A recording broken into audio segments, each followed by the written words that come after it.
Jumpa lagi dalam channel Alpha Code Indonesia. Gen X, feeling stuck at work.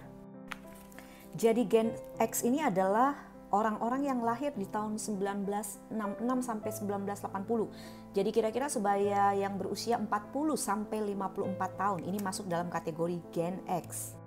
Jadi Gen X ini lahir pada tahun-tahun awal dari perkembangan teknologi informasi ya, seperti penggunaan PC, kemudian video games, TV kabel. Jadi generasi ini mampu beradaptasi dan menerima perubahan dengan cukup baik. Karakteristik dari Gen Z, jadi mereka ini banyak akal, independen, butuh kenyamanan emosional, lebih suka sesuatu yang informal, dan katanya mempunyai kemampuan usaha atau berdagang dibandingkan dengan generasi baby boomers. Ada suatu research yang menarik dari Gallup, jadi sebuah manajemen consulting ya yang cukup terkenal secara internasional. Dia mengatakan bahwa persentase engaged workers, engaged di sini artinya cirinya dua, yaitu dia enthusiast dan juga commit, itu hanya 34%. Jadi Gen X ini ada yang merasa bahwa dia sudah nggak ada peluang lagi untuk berkembang atau bertumbuh di perusahaan ya, karena kita bicara demografi peserta pekerja yang ada itu cukup bervariasi. Milenial sudah mulai menyerbu. Jadi ada juga yang sudah tidak terlalu memperdulikan lagi untuk berubah, menerima nasib saja dan menunggu sampai pensiun.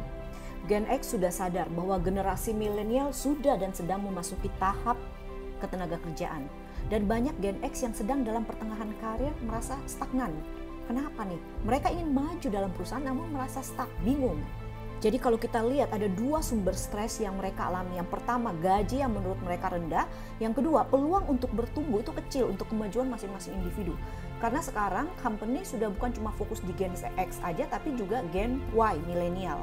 Berapa hal yang perlu diperhatikan Gen X agar bisa membuat perencanaan karir dan masa depan yang lebih baik. Ada 3 tipsnya. Jadi yang pertama adalah personal values. Jadi Gen X perlu memahami apakah personal values yang dia anut sesuai nggak sih dengan personal values dari perusahaan ya. Yang kedua, kita bicara career goals. Apakah Gen X ini punya career goals? 5 tahun, 10 tahun, 15 tahun ke depan, seperti apa yang mereka inginkan? Apa motivasinya? Area mana yang perlu mereka kembangkan?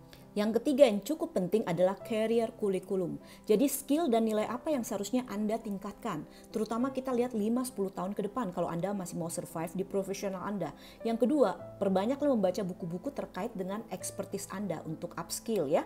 Mengikuti program coaching atau mentoring untuk mengembangkan potensi terbaik Anda. Karena Anda nggak bisa melakukan sendiri, Anda nggak bisa mendapatkan ini dari buku atau membaca blog. Dan yang terakhir adalah eksplorasi hal-hal lain yang menjadi passion Anda. Jangan sampai takut gagal ya, coba explore. Semoga 3 tips ini dapat membantu Gen X. Yang pertama adalah memahami personal values. Yang kedua adalah memahami career goal Anda 5, 10, 15 tahun ke depan. Dan yang ketiga yang paling penting adalah memahami career curriculum Anda. Kalau bisa Anda mencari coach atau mentor yang membantu melihat blind spot Anda dan membantu menggali potensi Anda serta unique gift Anda agar Anda menjadi stand out from the crowd. Terima kasih sudah mengikuti Alpha Code Channel. Salam Alpha Code.